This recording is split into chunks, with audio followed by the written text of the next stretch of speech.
Hello, Hofstra fans, and welcome to another WB Mason Coaches Report with Courtney Veinotte, the head coach of Hofstra Field Hockey. How's it going today, Coach? It's good. How are you, Nick? I'm doing good. Thanks for asking. Let's start this off on a positive note. 5-3 win on Sunday over Davidson. Lara Bornstein scored twice. CAA Rookie of the Week honors for her. Great work for you, Lara. And then goals by Mercedes Curry, Simran Desai, and Lika Horshigan. And Merline Vandervet, rather, 8 saves against the Wildcats. Why don't you talk about, the Sunday that was for Hofstra Pride?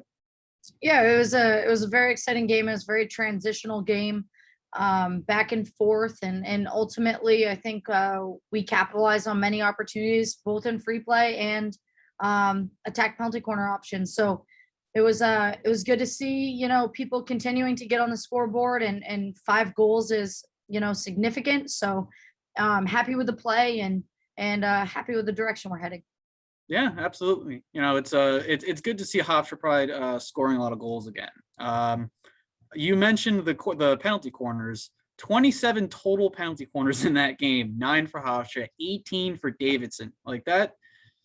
That seems like a very high number of penalty corners. Like how, and you only allowed them to score, I think, on maybe like 1 penalty corner opportunity out of 18. You must be very pleased with the penalty corner defense on that Yeah, one. yes, pleased with the penalty corner, numbers down defense, and being able to handle that many penalty corners is a great statistic. And I do believe it was only 1 goal against in the penalty corner action. But a lot that we need to clean up in our defensive end.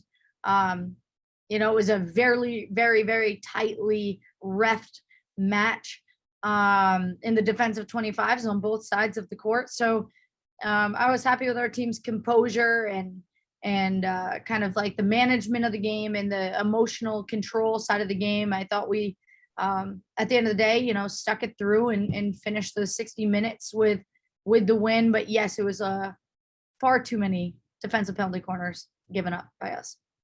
Yeah, you never want to be called for double-digit penalty corners. I think any coach would say that. But the team they handled that adversity pretty well on Sunday. And then your other game over the week, Friday's game, an unfortunate 2-loss to Temple. Why don't you go over that one for us really quick? Yeah, that it was a great game, and 2-0 loss, it doesn't really indicate kind of the back and forth of the game. And their second goal came late in our fourth quarter, and kind of, I think the saying is put the nail in the coffin a little bit. But it was a very back and forth game, transitional. We actually outstatted them in circle entries, we outstatted them in shots, and we outstatted them in corners. So sometimes you just got to figure out how to put the ball in the back of the net with your opportunities, and we didn't do that on Friday.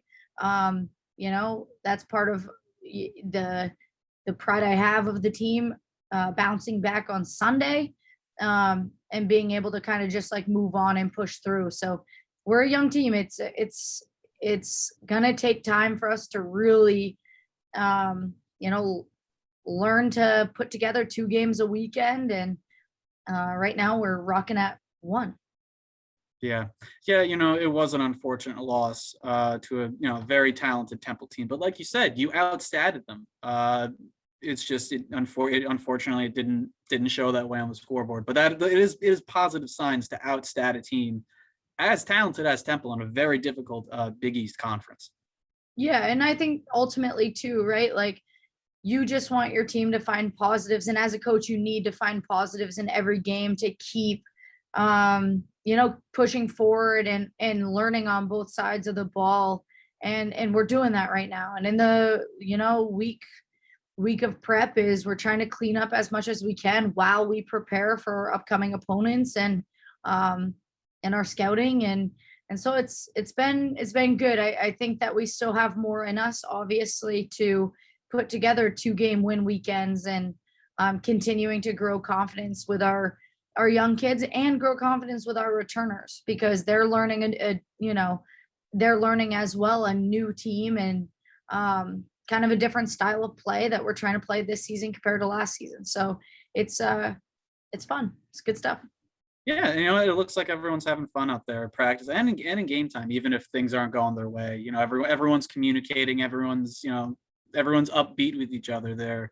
It's even like you said, everyone's learning the new system, but everyone's taking it in stride, it seems like. Yeah, I that's one thing, maybe we should talk about this here, is the vibe of our team right now is very fun.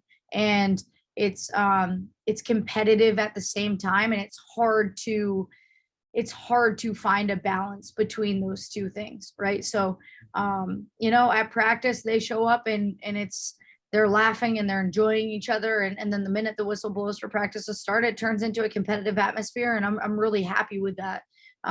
It's helping push us in the right direction, and we'll see. Yeah, I think the unofficial motto for Hofstra field hockey this year is PVO, positive vibes only. I like that. Yeah, it's a good one, isn't it? Great Yeah. one. So speaking of your upcoming opponents, pair of different America East opponents. You got Vermont on Friday, and then you got UMass Lowell on Sunday. Why don't you break down the Catamounts and the Riverhawks for us really quick? Yeah, I think this will be one. It's always fun to get on the road, and I think it'll um, you know, bring back kind of that normalcy feeling of fall, and getting your overnights in. It prepares you for conference play. It prepares you to, you know, trying to win on the road is hard, no matter where you're traveling to. So it prepares you for conference play in that aspect. And Vermont and UMass Lowell are both very, very competitive. UMass Lowell transferring from the Division II level to the Division I level. They've done a great job with their growth in the past 8 years, maybe. Don't fact check me on that. And then Vermont is competitive, and Kate Pfeiffer is in the early stages of her transitioning in that program and growing that program. So both teams are going to be very competitive. Anything on the road, like I said, is competitive. But we're looking to take care of ourselves and put together 2 good games this weekend. Yeah, absolutely. When you speak about the competitiveness of both teams, UMass Lowell's coming off a very close 1-0 loss to UConn, ranked 6th in the country. And I think it was for Vermont, their game against 14th ranked Syracuse. Yeah, they lost 4-0, but they were still, like you said, they were competitive in that game. This is going to be some fun field hockey this weekend up north. Yeah, both teams play fast, and both teams compete in the America East, and the America East is a very, very strong field hockey conference. So it'll be fun. I'm excited to see what we can do, and I think it'll be good to spend some time together, off campus, and enjoy each other and put together 2 fun games. Yeah, I think that's the one thing that a lot of people don't maybe think about when they're doing when teams go on road trips, is the bond building that student athletes and coaches have when they're on those long bus trips. Mm-hmm. For sure. So the Hofstra Pilot will be taking on the University of Vermont this Friday at 2 p.m., followed by a Sunday contest with UMass Lowell. Both games will be on AmericaEast.tv. You can find out everything you can about those games and more on GoHofstra.com. For head coach Courtney Veinotte, I am Nick Capitos, and thank you for joining us for another WB Mason Coaches Report.